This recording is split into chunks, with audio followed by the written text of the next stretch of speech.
Hidden mission. Menunggu. Hari itu, Ethan memaksa kembali ke hotel setelah merasa lebih baik. Wanita yang membantu mengeluarkan peluru dan menjahit luka pada bahu kanannya dengan baik hati memberikannya pakaian pasien rumah sakit. Daros, meskipun dengan mengomel, akhirnya mau mengantarkan Ethan kembali ke hotel. Pria itu langsung pergi setelah menurunkan kenalannya tersebut di depan lobi. Dia mengatakan akan menghubungi Ethan setelah mendapat kabar dari temannya kapan mereka bisa bertemu dengan Paul. Ethan masih tidak menyerah pada lukisan itu. Pagi hari, Ethan bangun dengan tubuh yang terasa tidak nyaman. Semalaman pria itu tidur dengan posisi setengah menyandar. Ethan turun dari tempat tidur, kemudian berjalan ke arah meja tempat dia semalam meletakkan ponselnya. Ethan memeriksa ponselnya. Berharap sudah ada kabar dari Daros. Sayangnya, pria itu harus mendesah kecewa. Daros belum memberinya kabar. Ethan meletakkan kembali ponsel ke atas meja. Pria itu mengangkat kepala. Ethan mengamati pantulan dirinya dari cermin, kemudian menghembuskan nafas panjang. Ethan melepas kancing baju dengan tangan kirinya.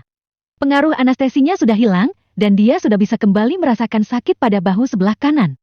Sedikit kesulitan, Ethan meloloskan lengan kirinya terlebih dulu, lalu kemudian lengan kanannya. Dia merasa tubuhnya gerah. Ethan kemudian membawa langkahnya masuk ke dalam kamar mandi. Pria itu berusaha membersihkan tubuhnya tanpa membasahi bahunya yang masih terluka.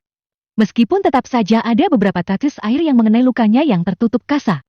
Selesai dengan urusan membersihkan tubuh dan bersusah payah mengenakan pakaiannya, Ethan akhirnya keluar dari kamar. Pria itu menghela kaki, sembari mengedarkan sepasang matanya. Ethan membawa langkahnya menuju restoran hotel. Masuk ke restoran, Ethan langsung membawa hela kakinya menuju tempat makanan dihidangkan. Pria itu mengambil makanan, lalu membawa piringnya dengan tangan kiri. Tangan kanannya masih bisa dia gerakan, hanya saja dia berusaha mengurangi memberi beban. Pria itu mencari tempat duduk, lalu mulai menikmati makanannya dengan perlahan. Ponsel ia letakkan di sisi kanannya. Dia masih menunggu kabar dari Daros. Ethan meringis sebelum menoleh saat merasakan tepukan di bahu kanannya. Sepasang alis pria itu langsung berkerut begitu melihat siapa yang sudah berdiri di sampingnya dengan nampan di tangan, serta senyum lebar. Ethan memutar kembali kepalanya, lalu mulai menyuap. Tidak dia hiraukan sosok yang kemudian mengambil tempat duduk di depannya. Keduanya hanya terpisah meja yang tidak begitu besar. Kamu pulang kapan? Ethan melarikan bola matanya ke atas, meski mulutnya masih tetap mengunyah. Pria itu bahkan langsung kembali menurunkan pandangan, lalu menyuap tanpa merasa perlu untuk menjawab. Di seberang meja, Rachel hanya bisa menghembuskan nafas, lalu memutuskan untuk menikmati sarapannya. Wanita itu menahan dongkol, karena kembali diacuhkan. Sambil mengunyah makanannya, Rachel melirik Ethan dengan perasaan kesal. Dia hanya ingin akrab karena tidak memiliki kenalan di tempat itu. Sayangnya, pria bernama Ethan ini benar-benar lebih dingin dari Fraser. Ethan meringis ketika dia refleks ingin segera meraih ponsel yang dia letakkan di sisi kanan, meja kala benda persegi tersebut bergetar. Pria itu mendesis menahan rasa sakit karena gerakan tangan kanannya yang tiba-tiba. Ethan mengepalkan tangan kanannya sebelum akhirnya meraih benda persegi tersebut dengan tangan kiri. Ethan menggumam setelah membawa ponsel ke telinga kiri. Kening pria itu mengerut beberapa kali sebelum mendorong kursinya ke belakang. Rachel yang melihatnya ikut mengernyitkan dahi. Bingung menatap Ethan yang terlihat tergesa-gesa. Penasaran pada apa yang akan Ethan lakukan, Rachel mendorong piringnya menjauh, lalu beranjak. Rachel meninggalkan makanan yang baru tersentuh tidak lebih dari sepertiga. Wanita itu membawa langkahnya menyusul Ethan yang berderap masih dengan menempelkan ponsel di telinga. Rachel benar-benar penasaran. Apa yang sebenarnya Ethan lakukan di Italy, jika bukan hanya karena pameran lukisan itu? Karena sepertinya, Ethan terlihat sibuk. Tidak seperti dirinya yang memang datang ke Italy hanya untuk menikmati pameran lukisan dari beberapa pelukis ternama negara tersebut. Apa maksudmu, Daros? Tanya Ethan dengan geraman. Ethan menghentikan langkah di lorong yang tidak banyak dilewati penghuni hotel. Dia sedikit emosi mendengar informasi dari Daros. Ya, seperti yang aku katakan, mereka sudah memutuskan tidak akan melepas lukisan itu untukmu. Sebaiknya, lupakan saja, Ethan. Berbahaya jika kamu berurusan dengan mereka. Ethan semakin menggeram. Dia harus mendapatkan lukisan itu untuk membuktikan kualitasnya pada tidak hanya Nick, tapi juga pria tua yang memiliki darah sama dengannya. Apa ayah temanmu itu tidak bisa membantu? Tanya Ethan masih tidak ingin menyerah. Aku harus membawa lukisan itu pulang, Daros. Daros berdecak. Kenapa kamu keras kepala sekali? Kamu datang ke sini sendirian, dan kamu ingin melawan mereka. Di tempatnya, Daros bahkan sudah memelototkan kedua matanya. Kesal mendapati orang sekeras kepala Ethan. Sialnya karena dia yang bertemu dengan Ethan. Jika tahu seperti apa pria itu, Daros akan lebih memilih untuk menolak. Nyawanya sudah nyaris melayang, dan kini pria itu masih belum mau mundur. Ethan menghembus keras nafasnya. Bawa aku bertemu dengan ayah temanmu itu, dan biarkan aku bicara dengannya. Sudah kubilang dia tidak mau bertemu denganmu. Mereka sudah terlebih dulu menemui Paul, dan membuat pria tua itu memihak mereka. Ethan mendengkus. Berikan padaku alamatnya. Kukuh Ethan yang tetap tidak mau mengalah. Dia jelas memenangkan lalang itu. Kenapa mereka mempersulitnya? Seharusnya mereka menaikkan bidikan mereka, bukan malah menghujaninya dengan timah panas. Aku tidak bisa. Mereka bisa membunuhku. Ethan mematikan sambungan dengan emosi yang sudah nyaris meluap. Pria itu menarik nafas panjang-panjang, lalu menghentak keras karbon dioksida keluar dari celah mulut yang terbuka. Sementara tangan kirinya meremas ponsel kuat-kuat. Seandainya saja dia tidak sedang terluka. Dia berani masuk ke kandang mereka, sekalipun tidak ada yang mendukungnya. Akan tetapi, lukanya masih basah. Dia tidak bisa hanya mengandalkan tangan kirinya saja. Dia akan kesulitan. Kenapa? Kamu ada masalah? Rachel yang beberapa saat mengintip dan berniat keluar dari tempat persembunyian setelah melihat Ethan selesai, dengan sambungannya menarik kembali tubuhnya ke balik dinding, ketika melihat seseorang yang tidak dikenalinya berjalan mendekati Ethan. Kamu? Pria itu mengangkat kedua alisnya, sementara satu sudut bibirnya terangkat. Setelah tiba di depan Ethan, pria itu berdecak kesal. Siapa kamu sebenarnya? Ethan mengernyit. Sepasang mata setajam elang pria 28 tahun tersebut, menatap menusuk pria yang 2 hari sebelumnya ia temui. Sudah kukatakan aku bukan kekasih Chloe. Sepasang mata Ethan menyipit. Apa dia masih tidak mengatakan siapa aku? Pria itu kembali berdecak. Brengska. Lalu kenapa dia terus merengek memintaku membantumu? Aku tidak butuh bantuannya, ataupun bantuanmu. Ethan menyahut. Pria itu memasukkan ponsel ke saku celana kirinya, lalu berniat untuk pergi meninggalkan orang suruhan Chloe. Dia sendiri tidak mengerti untuk apa Chloe melakukan ini, padahal dia bahkan sudah menegaskan posisi mereka pada wanita itu. Jujur, Ethan tidak ingin terlibat dengan wanita. Siapapun itu. Misinya baru dimulai, dan dia tidak mau terpedaya. Wanita. Bisa jadi musuh yang paling mengerikan. Itu yang dikatakan oleh pamannya. Mengingat Marco, Ethan menghembuskan nafasnya. Seandainya saja pria itu ada bersamanya, Ethan tidak akan kesulitan untuk bisa melawan mereka. Pamannya punya segudang pengalaman membantai lawan dalam jumlah banyak. Ayunan kaki Ethan berhenti di udara, saat rungunya mendengar satu nama yang pria asing itu sebut. Paul! Apa kamu berurusan dengan Paul? Mengernyit, Ethan kemudian memutar kepala tanpa menunggu detik terlewat. Pria itu kembali menatap menyipit ke arah pria yang masih bertahan di tempatnya. Ikut denganku, kalau kamu ingin bertemu dengan pria itu. Ethan menatap dengan kernyit yang semakin bertambah. Pria itu kembali berdecak sebelum mengangkat lengan kirinya. Nanti malam. Jam 7, aku tunggu kamu di lobi. Kalau kamu tidak keluar, aku tidak akan sudi membantumu lagi, sekalipun Bung Suris memohon-mohon padaku. Kamu bukan orang yang menyenangkan. Ujar pria itu, sebelum memutar tubuh, lalu berjalan sembari bersiul, sementara kedua tangannya sudah tersimpan di kedua saku celananya. Sepasang mata Ethan mengedip, sambil mengamati punggung pria itu menjauh, hingga tidak lagi terlihat ketika tubuh itu berbelok. Ethan menghembuskan nafas. Tangan kiri pria itu relaks terangkat. Pria itu memperhatikan jam yang melingkari pergelangan tangannya, sebelum berbalik berniat untuk kembali ke restoran. Dia belum menyelesaikan sarapannya. Gerakan tubuh Ethan tertahan. Sepasang mata pria itu membesar. Mendengkus, Ethan menggeser posisi tubuhnya, lalu melanjutkan langkah. Rachel yang kesal karena tingkah Ethan, menarik lengan pria itu. Ethan mendesis sembari memegangi bahunya. Dia merasakan luar biasa sakit ketika otot bahunya tertarik ke belakang. Ethan merasa jahitannya pun ikut tertarik. Rasanya luar biasa, hingga pria menekan kuat-kuat sepasang rahangnya. Apa maumu sebenarnya? Ethan mendesis. Pria itu melepas kasar tangan Rachel.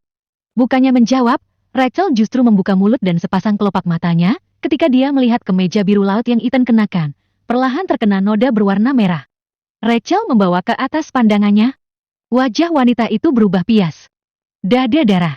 Ujar Rachel sembari melirik ngeri noda merah yang perlahan membesar. Kak, kamu kenapa? Rachel sudah akan menyentuh bahu Ethan sebelum ditepis kasar oleh pria itu. Bukan urusanmu, Rachel. Jangan ikut campur. Ethan langsung melanjutkan langkah. Kamu kenapa sih? Alergi banget sama aku. Ya, kamu memang seseorang yang harus aku hindari. Rachel menghembus keras nafasnya. Wanita itu menatap gregetan punggung pria yang sudah menghela kaki panjangnya menjauh. Padahal dia khawatir melihat darah yang membasahi baju pria itu.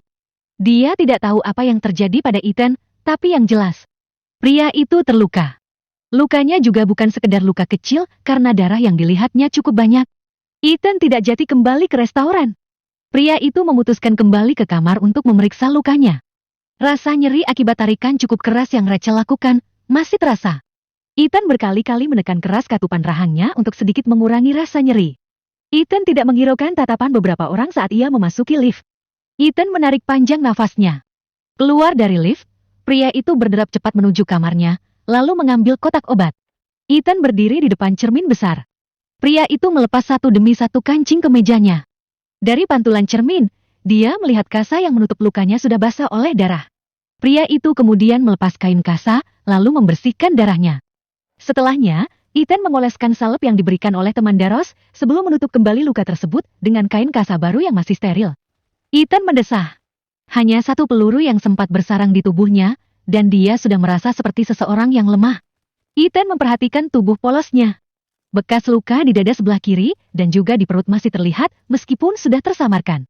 Bekas luka yang akan selalu mengingatkan dirinya sekeras apa Marco mendidiknya selama ini. Ethan kembali menghembuskan nafasnya. Tangan kiri pria itu masuk ke saku celananya ketika merasakan getaran tanda sebuah pesan masuk. Ethan menggulir layar ponsel. Pria itu mengernyit saat mengetahui siapa yang baru saja mengirim pesan. Ethan tidak berniat membalasnya. Pria itu kemudian meletakkan ponsel ke atas meja, lalu melangkah menuju kopernya. Pukul 7 malam, Ethan benar-benar berada di lobi. Pria itu memperhatikan jam tangannya, lalu mengedarkan mata. Ethan merutuki pria yang memintanya berada di lobi pukul 7 malam. Namun, sudah lewat 1 menit, pria itu justru belum kelihatan batang hidungnya. Ethan kembali mengedarkan matanya. Dia bukan orang yang suka datang tidak tepat waktu, dan dia juga bukan orang yang memiliki kesabaran lebih untuk menunggu. Beberapa saat, Ethan kembali memperhatikan jam tangannya. 5 menit dan orang itu masih juga belum muncul. Ethan mulai kesal.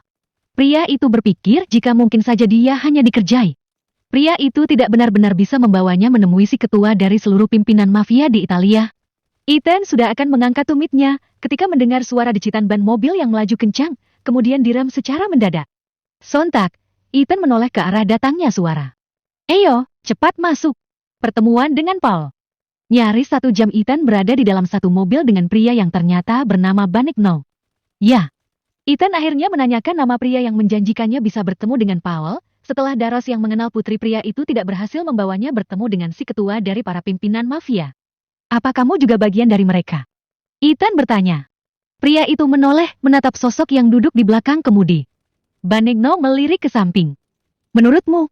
Bukannya menjawab pertanyaan sederhana yang Ethan lemparkan, pria bernama Banigno itu justru ganti melempar tanya. Kesal, Ethan memilih mengembalikan fokusnya ke jalanan di depannya. Dia tidak lagi ingin tahu. Yang paling penting, dia bisa menemui pria itu untuk mendapatkan lukisan yang dia menangkan di pelelangan. Sunyi. Tidak ada lagi percakapan. Ethan tetap fokus pada jalanan. Hanya Banigno yang sesekali melirik pria di sampingnya sembari mencebik. Dia tidak mengerti untuk apa bungsuris itu bersusah payah memintanya untuk membantu pria semenyebalkan Ethan. Ya, pria di sebelahnya memang sangat menyebalkan. Ethan baru menggerakkan lehernya saat Banigno sudah memutar kemudi memasuki jalanan yang hanya bisa digunakan untuk 2 jalur. Ethan melihat sekitar dengan kernyit di dahi. Sepasang mata pria itu semakin memicing ketika mobil masih terus melaju. Di kanan kiri jalanan hanya pohon-pohon tua besar. Ethan kemudian menoleh ke samping. Pria itu menatap bertanya Banigno yang masih melajukan mobil dengan kecepatan sedang. "Sebentar lagi kita akan sampai," ujar Banigno memberitahu. Ethan mengembalikan pandangannya ke depan sambil memperhatikan kanan dan kirinya. Tempat tujuan mereka benar-benar jauh dari yang namanya keramaian. Dia bahkan belum menemukan satupun rumah setelah mobil masuk gang. Nyaris 15 menit, yang berarti bahwa letak rumah pria bernama Paul jauh dari jalanan utama. Sebuah rumah besar berlantai 1 yang terlihat begitu kokoh dengan pintu gerbang besi tinggi terlihat. Mobil yang Banigno kendarai mulai melaju pelan, lalu berhenti di depan gerbang tinggi tersebut. Banigno menyalakan klakson hingga membuat Ethan mengernyit. Apalagi saat gerbang tinggi di depannya mulai terbuka. Ethan secepat kilat menoleh ke samping. Apa kamu anak Paul? Tebak Ethan yang tidak Benigno jawab.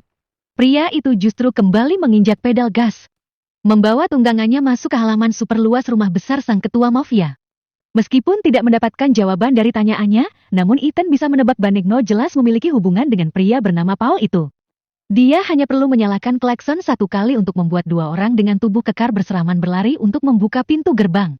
Kening Ethan kembali berlipat ketika sang pemilik mencoba memerintahkan sang otak untuk berpikir. Siapa sebenarnya Chloe hingga wanita yang menjadi anak buahnya di divisi akunting itu mengenal pria seperti Benigno? Benigno bukan orang yang perlu Ethan takuti karena kekuatan fisiknya. Bagi Ethan, Benigno termasuk lemah. Buktinya, dia tidak mengalami kesulitan untuk membekuk pria itu. Namun, relasi Benigno yang patut Ethan waspadai. Melihat dengan siapa Benigno memiliki hubungan, bisa Ethan tebak pria itu hanya perlu bersiul untuk menggerakkan orang-orang di belakangnya. Ayo, turun. Ajak Benigno setelah menghentikan kereta besinya. Ethan segera melepas sabuk pengaman, lalu mendorong pintu mobil. Pria itu turun. Memutar kepala, Ethan memperhatikan rumah besar di hadapannya dan juga lingkungan sekitarnya. Ada dua bangunan yang jauh lebih kecil dibanding rumah utama yang berada di sisi kanan dan kiri rumah tersebut. Itu tempat untuk para pengawal pria tua itu. Ethan menoleh. Memperhatikan Benigno yang berdiri di depan mobilnya dengan pandangan ke depan. Satu tangan pria itu mengusap dagunya. Apa kamu punya masalah dengan ayahmu? Tanya Ethan lantaran Benigno lebih sering menyebut Paul dengan pria tua itu. Yang ditanya berdecak. Dari mana kamu tahu kalau pria tua itu ayahku? Benigno yang sudah memutar kepala ke samping balas bertanya. Ethan mengangkat satu sudut bibirnya. Mereka tidak akan dengan mudah membuka gerbang untukmu jika kamu tidak memiliki hubungan dengan Paul. Ethan mengedi ke belakang. Benigno memutar kepala. Pria itu melihat dua orang yang sedang berderap ke arahnya. Kemana bos kalian? Tanya ketus Benigno. Bos kami itu bapak bos juga. Sahut salah seorang pengawal Paul. Bos sedang keluar. Katanya. Pria lain yang ikut menjawab, menghentikan kalimatnya. Pria itu melirik ke arah Ethan. Tidak apa-apa. Dia temanku. Katakan di mana pria tua itu sekarang. Kami perlu bertemu dengannya. Bos besar sedang bertemu dengan para pimpinan. Lanjut pria itu memberitahu. Para pimpinan yang dimaksud tentu saja para pimpinan mafia dari masing-masing klan. Benigno menghembuskan nafasnya. Sepertinya kita tidak beruntung. Ayo, kita pergi. Dia tidak ada di room. Kita tunggu saja. Besok aku sudah harus kembali ke negaraku. Aku harus bertemu dengan ayahmu hari ini. Terang Ethan. Dia tidak ingin memperpanjang urusannya di Italia. Dia harus segera kembali dan melanjutkan misinya. Mendengar penuturan Ethan, Benigno berdecak. Dengan dua tangan yang sudah berada di pinggang, pria itu kembali mengedarkan mata. Apa Merah juga tidak ada di rumah? Dia masih di rumah sakit jam segini, bos. Benigno menepuk keningnya sendiri. Dia melupakan kenyataan jika sang adik bekerja sebagai seorang perawat di sebuah rumah sakit. Dia sendiri heran, kenapa sang adik betah sekali bekerja di rumah sakit hanya sebagai seorang perawat. Padahal, Merah bisa saja duduk bersantai di rumah. Dia tidak akan kekurangan apapun. Paling, dia akan segera dinikahkan dengan salah satu anak para pimpinan. Ya, memang seperti itu, salah satu cara yang mereka lakukan untuk tetap menjaga kekuasaan dan kekuatan mereka di dunia gelap. Ya sudah, kami masuk dulu. Nyonya ada di rumah, bos. Salah satu pengawal memberi informasi tambahan pada putra atasannya. Benigno hanya menganggukkan kepala, lalu mengajak Ethan dengan gerakan tangannya untuk mengikuti pria itu masuk ke dalam rumah. Memasuki rumah besar Paul, Ethan mengedarkan matanya. Pria itu menemukan satu figura besar yang memperlihatkan keluarga pemilik rumah. Ada Benigno dan juga perempuan yang sempat membantunya Merah. Bukankah dia sudah terlalu tua untuk tetap berkecimpung di dunia hitam? Tanya Benigno yang sudah berdiri di samping Ethan yang sedang memperhatikan foto keluarganya. Pria itu juga mengarahkan fokusnya ke tempat yang sama. Apa karena itu kamu berselisih dengannya? Tanya Ethan tanpa memindahkan fokusnya. Aku hanya mengkhawatirkannya. Kenapa kamu tidak menggantikan posisinya saja? Sehingga ayahmu bisa pensiun. Dia tidak pernah menganggap aku mampu. Ujar Benigno sembari menatap wajah tua ayahnya. Dalam foto itu, sang ayah sudah terlihat begitu tua. Kulitnya sudah tak lagi kencang. Banyak kerutan terlihat di wajahnya ketika pria itu tersenyum. Kamu hanya perlu membuktikan jika kamu mampu. Pria tua itu terlalu sulit dikalahkan. Dia boleh saja sudah berumur 60 tahun, tapi belum tentu kamu bisa mengalahkannya saat berduel. Ethan menoleh, lalu menatap lawan bicaranya dengan kenyitan dalam. Apa benar Paul sekuat itu? Ethan semakin mengernyit. Masuk akal. Pria yang sudah berumur tersebut tidak mungkin bisa mempertahankan tahtanya jika dia tidak memiliki kekuatan yang sanggup membuat para pimpinan tunduk. Kalau kamu tidak bisa mendapatkan lukisan itu dengan baik-baik, mungkin kamu bisa mencoba berduel dengan pria tua itu. Benigno memutar kepala, lalu menyeringai. Apa kamu sekarang takut? Tentu saja tidak. Ethan menjawab dengan cepat. Pria itu mungkin lebih kuat dari para pimpinan yang juga sudah tidak lagi muda. Dia sudah melihat beberapa di antara mereka ketika berada di tempat pelelangan lukisan. Dan Ethan, dia memiliki keunggulan karena dia masih muda. Sudah seharusnya dia lebih kuat dari pria 60 tahun. Jangan meremehkannya. Kamu pasti tidak akan bisa berbicara setenang dan seyakin ini setelah melihat bagaimana seorang Paul berduel. Benigno kembali menyeringai. Pantas saja dia menganggapmu tidak pantas, karena kamu memang selemah itu. Benigno menggeram mendengar perkataan Ethan.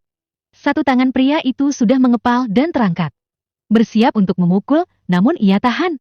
Akhirnya, Benigno memukulkan kepalan tangan ke udara. Kamu tidak hanya menyebalkan.